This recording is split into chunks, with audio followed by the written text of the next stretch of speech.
everyone. Thank you so much for joining us. This is another video in the video series for the Healthy Brain Project, and with me today I have some premier researchers in the area of subjective cognitive decline. So I have Dr. Sietske Sikkes from VU Amsterdam Medical Center, but she is coming to work with us at Boston in the Harvard Aging Brain Study for the next year. We're so pleased to have you. I'm pleased to be here too. And we also have Dr. Rebecca Amarillo. Dr. Amarillo has been working at the Harvard Aging, or with the Harvard Aging Brain Study since its inception, and we are very, very excited to have her on the program because she works a lot in subjective cognitive decline also. And my name, as you hopefully will know by now, is Dr. Rachel Buckley. I'm the co-head of the Harvard Aging Brain Study with Dr. Yan Ying Lim. I also do a lot of work in subjective cognitive decline, so I thought today we would start off the discussion just to talk a little bit about what is subjective cognitive decline. Rebecca, did you want to start us off there? Sure, be happy to. So subjective cognitive decline is really when people start to have memory complaints and they're noticing some changes in their everyday that usually only they notice and not others around them.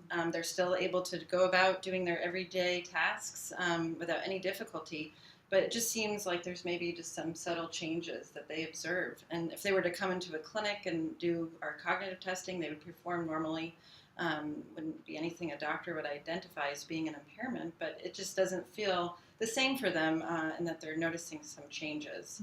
And obviously, as we get older, everyone notices some change, but we're really interested in identifying which changes are ones to be worried about and which are the ones that we would just classify as being a change of normal aging.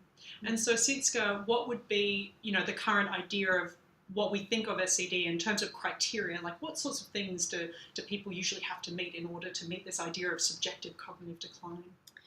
Yeah, well, that's actually that's very interesting, also from a research perspective. So it's to that end, we a lot of researchers internationally decided to join forces into a working group and to really figure out what the criteria are. Because that is quite difficult, and what we see is that people have these complaints, but otherwise they function normally. So when they come in for an evaluation, they have normal cognitive functioning and they function normally, but still they have this complaint. So that is, and it cannot be explained in any other way. So that's basically how we see the criteria. And do they have to just immediately have the complaint, or is it something that they have for a period of time in our criteria for research? And is it memory focused mainly, or are there other types of things that they might worry about with their thinking that you guys notice? Or well, usually these complaints are really developing gradually over time, it is. So, what was your second? Well, I guess the question I ask is, the thing that we look at in research a lot now is the idea of which parts of a complaint of memory or thinking might be important. And then obviously a lot of the research was focused primarily on memory function, because that has an obvious link to Alzheimer's disease, which is a memory disorder. But we're now also looking at other types of cognitive complaints and looking if they are linked to Alzheimer's disease or other types of dementia. And those might be complaints of planning, forethought, language, being able to get from one place to another outside of your suburb, things like that. Right, and I think the aspect of change from a prior level, that you were functioning at a certain point a certain way, and then there's now some kind of decline, is an important component. But of course that gets tricky, because we know, unfortunately, there is some decline as a part of normal aging. So to tease that apart from just normal aging becomes tricky, and that's really, I think, where we struggle the most in our research. Because, it's really important to emphasize that people experience, not coming up with names, walking into a room and forgetting losing your keys.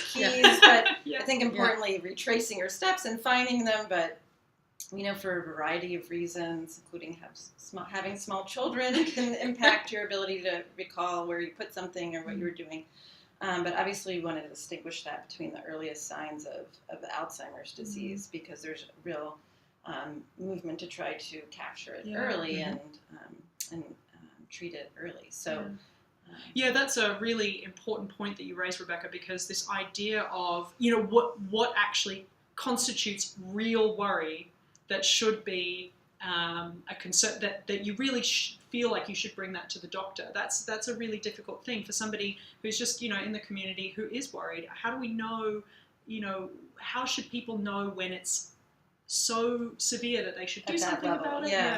Yeah, I mean, it's going to be a personal decision, right? So maybe we all have a different threshold for not knowing what's going on and wanting to check it out. But I think, people often will say that they compare how they're doing with peers about the same age, and they say, oh, it's just very similar to what my friend tells me. Or they say, no, it seems beyond what's normal. Or a close family member may observe that there's a change as well, and that might be another indication that it's something to check out at least. And again, it may be that you check it out and there's really nothing to it. But I think if people just are worried in any way, I mean, it's worth investigating. Yeah. And so what evidence do we have so far that kind of links subjective cognitive decline to Alzheimer's disease as we know it as a disease? Yeah. Well, there is some evidence. Of course, we're also still investigating that, so it's not really hard evidence yet. But there are the first evidence really came from the epidemiological studies in which people were followed over time for years, and then they noticed that those people had a slightly increased risk of developing dementia or Alzheimer's disease, and but more recent studies showed that there are also links to Alzheimer's disease biomarkers, for example. And Rebecca did some work into that as well, and that's of course indicating that there is a true link between those complaints and Alzheimer's disease. And when you say biomarkers, what do you mean by that? What does that mean? So there are ways of investigating certain pathology of Alzheimer's disease in people who are in vivo or living still, that we can do imaging to see if they have amyloid, which is a protein that we know is implicated in Alzheimer's disease. So we can see that people who have more amyloid burden, or people we think are at greater risk of developing Alzheimer's disease, that greater amounts of amyloid are linked to greater amounts of complaints. Interesting. And so the other thing that we've been looking at also in the Harvard Aging Brain Study, and what we also hope to do eventually in the Healthy Brain Project, is to look at another type of protein in the brain that is associated with Alzheimer's disease, is tauopathy. And we are now able to image that too. That's been more recent, but we've also... And you should share findings that you have. Exactly. So what we recently published, and we had advertised on the Healthy Brain Project Facebook page, is that there is some level of link between how much someone might be concerned, and these are people who are much older than the Healthy Brain Project generally. The Harvard Aging Brain Study participants are around 70 to 80. But people who are more concerned in the Harvard Aging Brain Study tend to have a little bit more tau in their brains as well. So it's something we're still looking into across a lot of biological markers, but there does seem to be a link there. So I guess my final question to you both is a more broad question for all of us. And that's, what should we do about subjective cognitive decline? What is the way that we should think about if we do feel worried? Where can we go? What can we do? And how can we try to prevent this sort of... Yeah, well, if you are concerned, of course, you should contact your healthcare provider, your primary care doctor. And I think that would be a good first step to take. Well, then the next step could be to do something about prevention if you feel comfortable with that, and then you could participate in a prevention trial, for example. And there's prevention trials out there, Rebecca? Yes, there are many, and more continue to be added to the list. So there is the A4 trial, which I believe is conducted in Australia, as it is here in the United States. The A4 trial stands for anti-amyloid Alzheimer's Asymptomatic.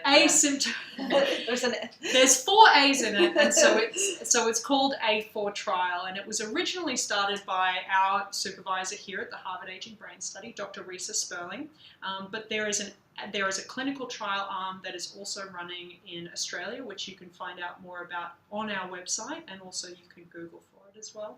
Yep. So people that are doing normally on cognitive testing, functioning normally in their everyday functioning, and may or may not have a complaint. So, but certainly if people have a complaint and kind of want to gather more information, that's a great way to feel like you're doing something about it and connecting with research. And there's a lot of outreach programs and community groups that you can join too. One of the biggest, and one that you would already probably be aware of, is Alzheimer's Australia. It's linked very closely with the American Alzheimer's Association and has a lot of community groups and things that you can link into as well. So if you're interested in that, please go to our Facebook page or email us or go onto our website at www.healthybrainproject.org.au. And thank you so much for the both of you joining me today to talk about subjective cognitive decline. And if you have any further questions for us, please pop them on the forum at our website. Thanks so much.